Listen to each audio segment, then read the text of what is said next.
Hello everybody, so today I will talk about trigonometry. The question in here is about find the solution in here. So now I will show you the technique. We have 2 sine 2 theta minus 1 equals to number 0. So you got about sine 2 theta equals to 1 over 2.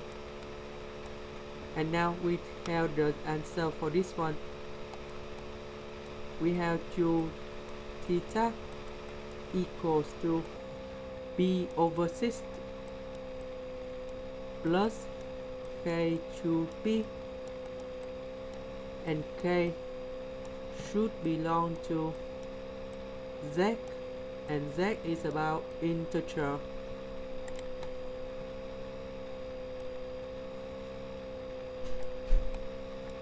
And 2 theta equals to b minus b over 6 plus k to p,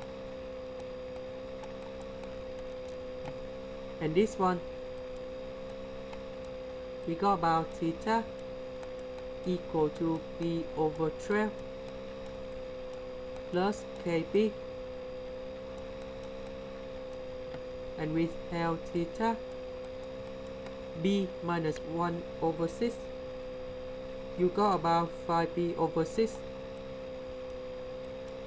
and we have number 2 in here, so you got about 12, and we got about kp. That's the end. Thank you for watching.